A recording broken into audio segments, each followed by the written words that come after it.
Hello, everybody, and welcome into another episode of Speedway Soccer Live. I am Davey Shepard. Am I muted, Sloop? What are you looking at me like that for? I can't see you on my screen. Oh, all right. We're good. Well, we're good. We've butchered the start, so we're obviously not up for it tonight. Let's hope Nashville SC is.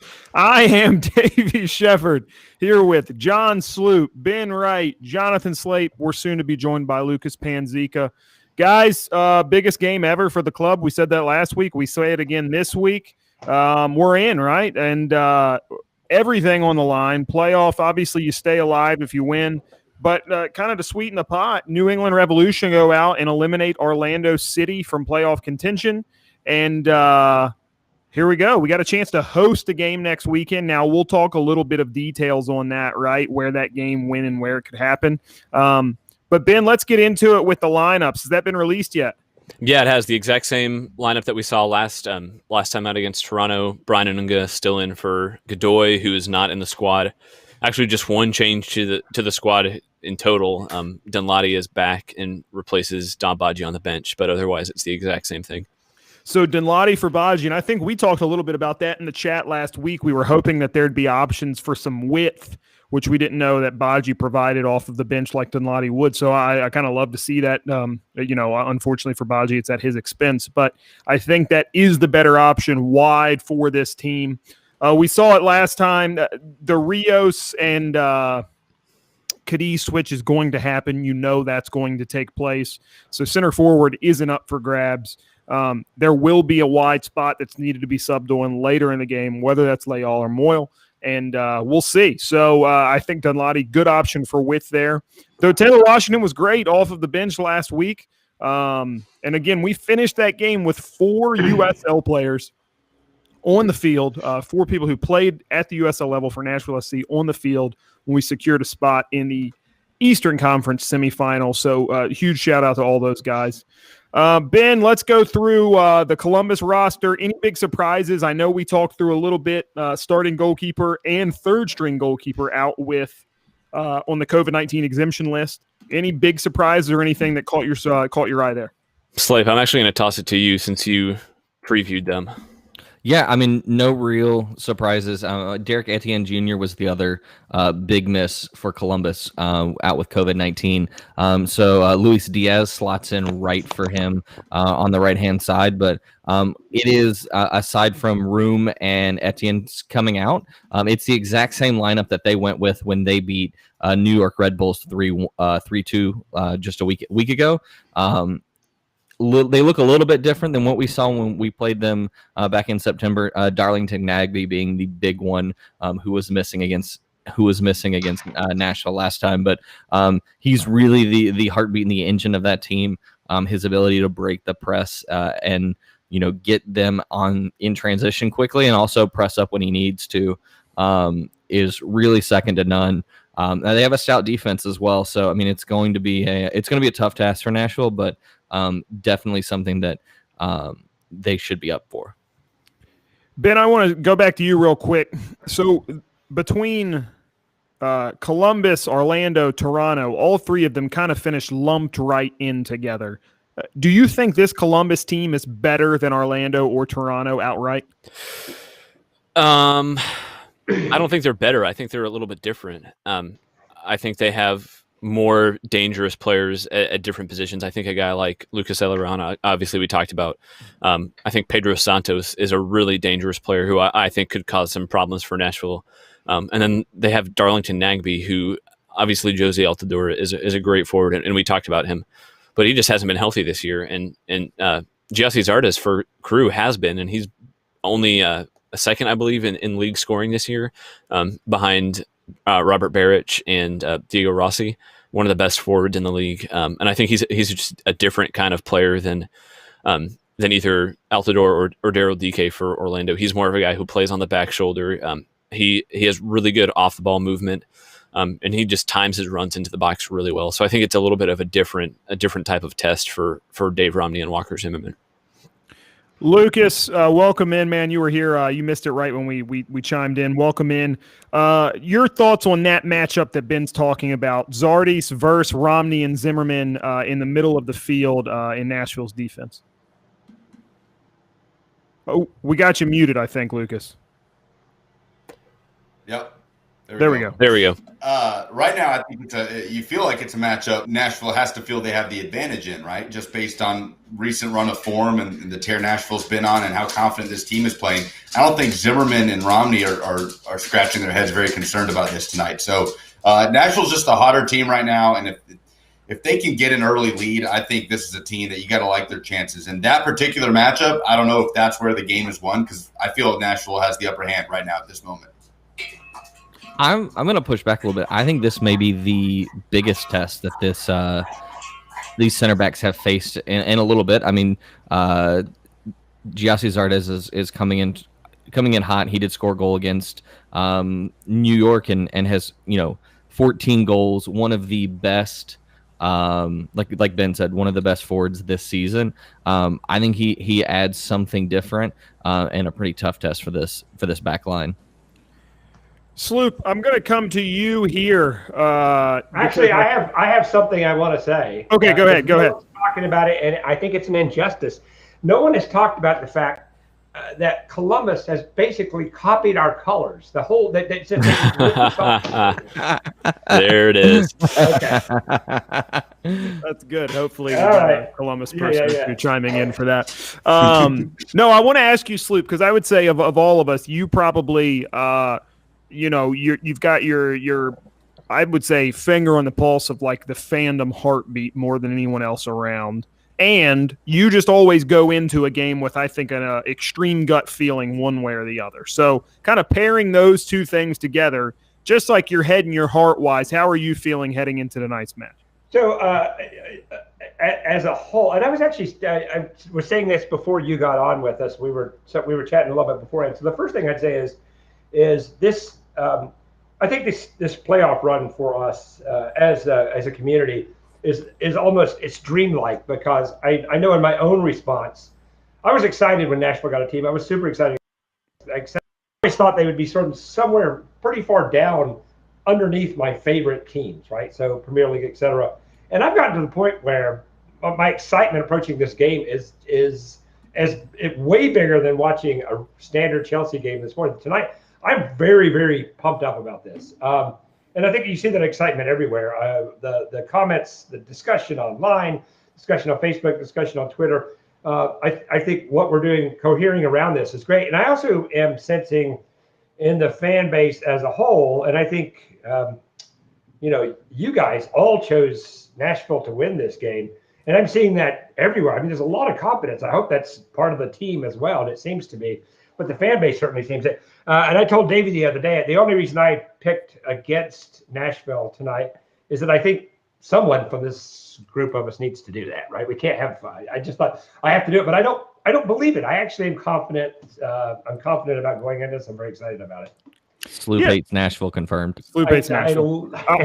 I think when, I think the reality of it is when you get this deep, a lot of it's a coin flip, right? I mean, New England showed it earlier today. They're the 8th seed. They head into Orlando just like they did against Philadelphia earlier in the week. It's really, really good soccer teams left. And so I think to your point, Sloop, am I confident in this Nashville side? Yes, I am. Absolutely. Columbus is really, really good at the same time. And I don't think, regardless of outcome, I don't think there's a reason to hang your head and say, oh, you know what? Tough result, whatever. It's just the way it's going to go this season. I think the team's already overachieved. I would argue making the playoffs was an overachievement, winning a play-in game, and they just keep on going that. Do I think they're going to win? Yes, I do. But I am interested to see how this match plays out. And Ben, you mentioned it, Nagbe against the press kind of in the middle. What does that look like with Anunga instead of Godoy? We talked about that last week. We're going to talk about it again this week. Obviously, he's not first choice 11. He's very, very good. He looked great last week, didn't put a foot out wrong. What do you think about him against a player as good as Nagbe in the middle? I mean, I think it may play into Nashville's favor a little bit. Obviously, missing Godoy is not ideal. But I think Anunga is just more of a pure number 6. He'll sit back more than anybody else they have in midfield and really kind of give Dax McCarty a foundation to just do all the running and press those guys in midfield. I think shutting down Nagbe is hard, but I think if they can just keep a body on him and and keep the ball away from him, not necessarily to tackle it from him, but just to not even let him be an option in passing. I think that'll be huge for Nashville, and I think it'll probably take guys like Mukhtar, Alex Muyl, even Rendell all pinching and dropping in a little bit to try to pick those lanes off. Yeah, I mean, we also are, I would say this midfield is a bit more dynamic than what we faced against Toronto. Michael Bradley is a guy that's just going to sit and kind of pick passes out. But both Nagbe and I would say Artur as well are a little more dynamic and moving around, kind of how Godoy and McCarty are together. Sloop, I think you had a question. Yeah, I really want to ask a question of. I know Slape and Ben have played on teams, Lucas, etc. And I'm wondering how much. So today we have the opportunity. We find out now we have the opportunity if we win to freaking host, the conference final. From a fan's perspective, from my perspective, it puts even more at stake on this game. Getting to the final would be great. That would be amazing. Getting to the final here, even more so. Does that play into the players' minds as well, or is that something that's going to be more of something that plays to fans, or does the team take that? Does it build into their excitement? I mean, I'm going to say that I've never played at a high level where I'm playing for anything of any kind of home field advantage, but I would think that it definitely has to. My biggest question or thought is, we know, especially from some things that happened earlier in the season with the Orlando game, that there comes a point that these players turn off their phones. And so I don't know. They may not even know at this point that a home playoff game is on the line. I think they probably do. I mean, that result finished 2.5, 3 hours ago. True. So even if the players haven't seen it, I'm sure someone on the staff is aware and knows. But I mean, either it's not like they want to win the game more now just because they're hosting it at home. I think for MLS and especially this season with all the travel restrictions, it just takes out an extra step, and it means that they can just sleep in their own beds, not have to deal with charter flight in and out, not have to sleep in a hotel and train at their same facility all week. So I think it's a huge advantage for the home team. MLS has always been a league where you have to travel a ton, but in 2020, just with all the COVID restrictions, I think it's an even bigger advantage. A few quick shout-outs. We got a prediction 2-0 Nashville versus Columbus. I think that would be a scoreline that all Nashville fans would be very, very happy to see. And then Neil, the fact that no one would be overly surprised if we pull out the upset is very telling for the team, to be honest. And I agree with you completely. And I think that's echoed by the sentiment you're seeing by national media now. Talk about a real kind of 180 you've seen. 2 weeks ago, I don't know that Taylor Twellman knew that Nashville existed as a city. And then now you've got him talking, pregame about how good this side look, how well drilled and organized they are, and, praising Gary Smith. So it'll be interesting. Jonathan Bourne, has anyone questioned whether we can really trust Slate when he doesn't spell his first name correctly? Little Jonathan on Jonathan violence there, and we'll let it keep rolling. Lucas, considering he's our boss, we'll let it go. Go ahead, Slate. I said, considering he's our boss, pretty much. We'll let that slide. Yeah, that's a good call. I want to touch on it. Etienne missing. How big of a impact is that going to have? It seems to be, just judging by their fans' response, that he's one of the better two-way forwards on the roster, that he does a lot of work going back. Maybe not exactly our Alex Muyl or their Alex Muyl, but something along those lines. How big of a loss do you think that is, even if it's off the bench, Slate? I mean, I think that's I think you kind of hit the nail on the head when calling him their Alex Muyl. Like, I don't think he has the work rate that Alex Muyl does, and that's because I don't think many people in this league have that work rate. But his ability to contribute both ways and help back really allows a guy like Harrison Awful to be able to press up and kind of make those overlapping runs. And so I think we're going to see Luis Diaz is a little more of an attacking threat. That may force Awful to have to sit back a little bit further and not be able to make those overlapping runs and those far post finishes that he's had throughout the season. Lucas, you brought this up in post game last week, and I want to kind of touch on it again because we said going into last week, okay, if this team is able to get through Toronto, where do they kind of fall in this hierarchy? So I want to bring up the idea again, okay? This team moves past Columbus to the conference final. Do we all agree that puts us squarely in that conversation, if not starting to pull away from Seattle and LAFC? Anybody got pushback on that? We'll start with Lucas. No, definitely. I think you could argue that Nashville's in that conversation right now, just for the fact that, 2 playoff wins is 2 more than Atlanta had in their expansion season, LAFC had in their expansion season.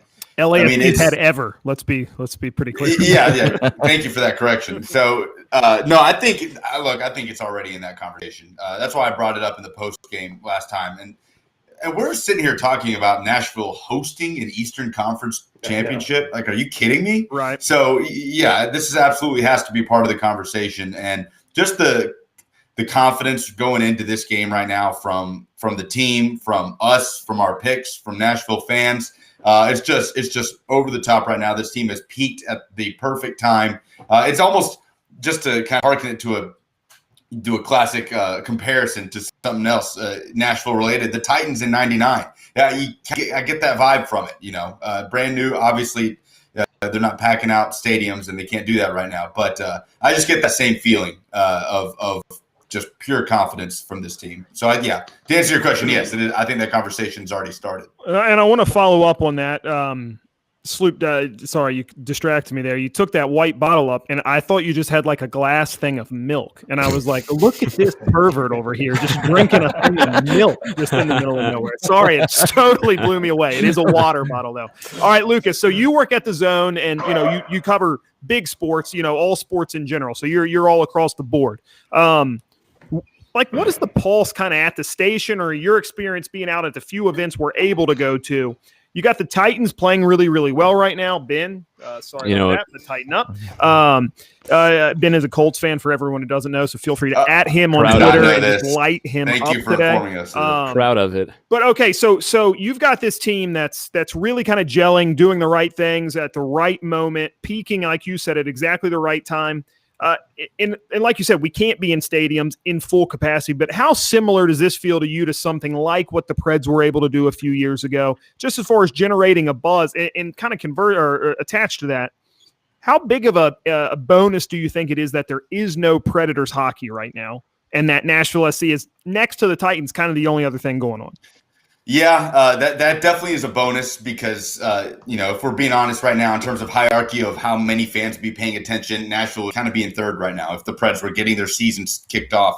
And look, regardless of what happens tonight, Titans are going to dominate 90-95% of the talk radio talk all week in this town. It's just how it is. They just took the top spot in the AFC South. Huge game, 8-3, win over Ben's Colts. But look, the conversation, there's going to be a little uptick in it. And it's going to take time. Nashville SC is never going to be number one in this town, just like the Preds are never going to be number one in this town. Well, I mean, to that point, the Sounders are about as big as an MLS club gets, and they're not the biggest ticket in Seattle. So that's fair, right? I mean, and they don't have to be. They don't have to be. Lucas, did you freeze up? Sorry, yeah, you lost there we me go. for We a got him, second. yep. Right, no, absolutely. I agree with that. But just in terms Lucas is in and out. We're going to put a pin in him for just 1 second. You back? I can't tell. That's all right. We'll move along. That's fine. Okay. So kind of just that theory I wanted to talk through because, I think it's an important thing just as far as the dialogue goes about this team in this city.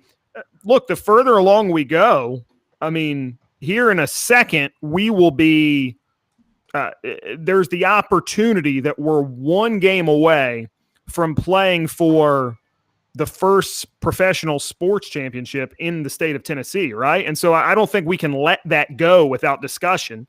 We had the Titans in a Super Bowl. You had the Preds in a Stanley Cup final. Neither of them were able to come away with it. With a win tonight, Nashville moves one game away from that same opportunity. So, look, it's not a it's not like we're in the realm of reason now, that being able to happen. Let's be honest, Neil. We're waiting for your next comment. Soccer in Tennessee won't dominate Nashville, but I think we'll get in the ... And we wait on the rest from Neil. Riot Mel's Zardy scores. I don't think that's a bad shout. I don't think anybody here would be surprised if Zardy scores, right? No, Nope. I mean, Anybody take a 1-0 scoreline? I did. You I did? had Okay. a You took a 1-0 Nashville scoreline. I did. I took 1-0 Nashville. Here's the In second. the Here comes the conversation second. very soon, especially with this playoff run. I agree with you, Neil, and I think we would be in the conversation now if it wasn't if people were allowed to be in the stadiums like they are normally. Hardy scores. I don't mind that one bit. I like him to score there. He scored against us before with a great finish.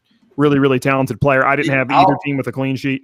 I'll add to what you just said, Davey. If Nashville had produced the kind of atmospheres we saw in night number 1 against Atlanta, and if that had kind of been happening, yes, no COVID throughout the course of the summer, there would be a much, much, much more palpable buzz right now with this team. There might be some people that don't even know MLS is happening, that they might think the tournament in Orlando, that was it, that decided MLS. Right. They have no idea. Yeah. So yeah, obviously the circumstances of this year have a huge impact in terms of the conversation happening around Nashville about this club. And I think the other bit that goes right along with that, Sloop, you got something to say? No, I was just going to say it's. I mean, this is going to come around, but it is also, if the Titans were having a crap season, they also wouldn't be taking. We'd have more. There's somewhere the sports writers have to go to, and they would be going here because like the Tennessean Estes was while the Titans were sort of dipping a little bit, all of a sudden his attention goes over to Tennessee. But to Lucas's point.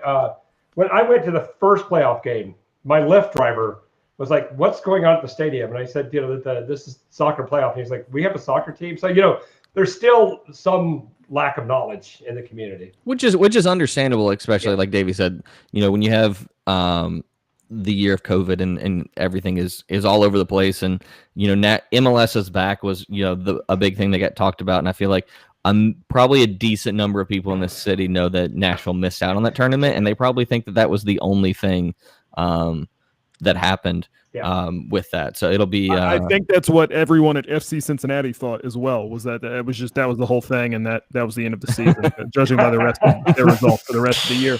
I'm going to hit 2 quick questions real quick. Okay, we got hi everyone. What are your predictions? We'll finish with that in just in a minute. The GOAT himself, Ben Goshorn, what are the 3 things that have to happen for Nashville to advance? Ben, you want to start with one? I mean, I think we've kind of touched on a couple of them. I think you have to just limit Nagbe and how much he gets on the ball. And when he does get on the ball, completely cut off his passing options. I think Romney and Zimmerman have to be aware of where Zardes is at all times because his movement off the ball is just something else. And he just needs a half yard of space to get him behind and get on goal. And then I think I'm interested to see what happens with Andrew Tarbell coming in. I think Eloy Room has been one of the better goalkeepers in MLS this season. Was he a finalist for Keeper of the Year? Yes, he got a couple votes. And he also had the Save of the Year as well. Yeah. I mean, I would say he's a top 7, top 5 goalkeeper in the league for sure. Tarbell is good. He's played about a little over 600 minutes so far, so he's seen action this year. And he's not ice cold. He's got minutes, right? So it's not like it would be if Joe Willis didn't play for Nashville. No, but I think just against a forward like Cadiz, who's just such a physical player, especially on set pieces, that he's gonna go up for a 50-50 with him. And I think just seeing how he handles that is going to be a huge key to the game for Nashville. Yeah, and I was going to say kind of just right along with that. I think for our sake, and this is going to sound very broad, but I'm not saying it has to be Cadiz, but I think one of the attacking, the 3 attacking players has to kind of have that same impact that we're worried Zardes may have.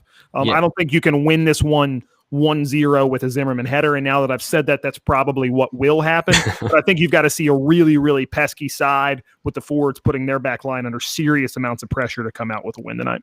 Yeah, and I think a lot of that is also going to come down to one of the keys, I think, is, how well Mukhtar is able to run the game from the center, whether that's, drifting out wide and getting on the ball or combining well with Cadiz. We've seen in the little bit of time that him and Yonder have been together, they seem to have a good understanding. And then the 3 of them with Leal seem to kind of understand what's going on. So I think if those 3 or 2 of those 3 come in and are able to, combine well, make a big impact. And I think Nashville definitely has a shout there.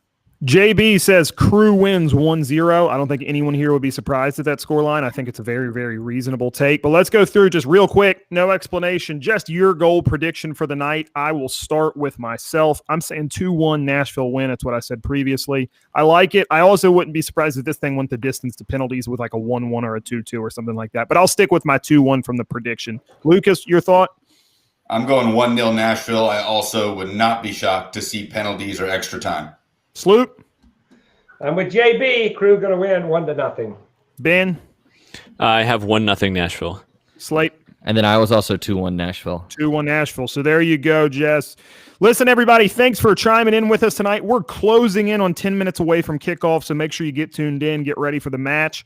We are going to hop off for now, but we'll be back roughly 30 to 45 minutes after the final whistle. Ben will sit on in the presser. We'll come back live after that win, lose, or draw. No matter what happens, we'll be back to recap the game. Andy Simmons might make an appearance. Anderson himself. I know a lot of you guys tune in just for Andy, so do that if you get a chance later on. We'll be back. We appreciate you guys. This is Speedway Soccer. Hey, listen, before the game starts, go ahead, head over to wherever you get your podcast. Give us a follow. Give us likes, the whole deal. Rate us, subscribe, Review. Everything. We appreciate it. We'll be back with tons of content. Regardless, the season picks up. The off season it's full steam ahead. So no matter what happens tonight, there's going to be tons of content coming from Speedway Soccer, Nashville Soccer Show, and Broadway Media. Sloop. Before we go, let's have to our friends in Ghana, since they got a lot of attention. So yeah, I hope they're watching. I hope they're tonight. watching from Ghana too, and we may are. have a little rare bit of Speedway Soccer history headed your way to Ghana. You'll find out about that soon enough.